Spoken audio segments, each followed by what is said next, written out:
Hoy, magpakatotoo tayo sandali. Alam mo, kapag pinag-uusapan ng mga tao ang tungkol sa droga, madaling isipin na hindi mangyayari sa akin ang mga bagay-bagay. Pero ang totoo, hindi lang delikado ang droga, nakakamatay, hindi lang para sa katawan mo. Pero para sa pamilya mo, kaibigan mo, kinabukasan mo. Hatiin natin ito, kapag ang isang tao ay gumagamit ng ilegal na droga, ito ay hindi lamang tungkol sa pagiging mataas. Ang mga kemikal na ito ay literal na nagre-rewire sa iyong utak. Magsisimula kang mawalan ng kontrol, gumawa ng mga pagpipilian na hindi mo akalaing gagawin mo. Biglang mga bagay na tila on theft. Saka ng isang tao, pagtataksil sa isang kaibigan, kahit na gumawa ng isang krimen, sila ay naging posible.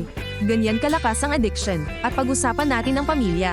Isipin mo ang iyong mga magulang, iyong mga kapatid, yung mga taong pinakamamahal sa'yo, nanunood sa YouTube, NGE, pinapanood kang mawala, nagsisimula ang mga pagtatalo. Nawawala ang tiwala, nagkakawatak-watak ang mga pamilya, nakakadurog ng puso. At kung minsan ang sakit ay napakalalim na hindi ito ganap na naghihilom, ngunit ito ay lumalala. Ang droga ay hindi lang nakakasira ng relasyon, nakakasira ito ng buhay. Ang ilang mga sangkap ay nagpapataas ng pagsalakay.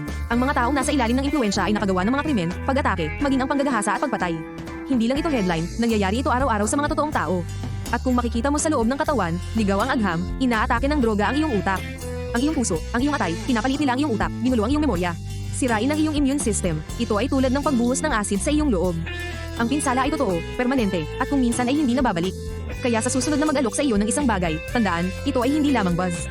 Ito ay isang panganib na maaaring magdulot sa iyo ng lahat. Ang iyong mga pangarap, ang iyong kalusugan, ang iyong pamilya, ang iyong buhay, ang iyong. Higit pa riyan ang halaga, manatiling matalino, manatiling ligtas.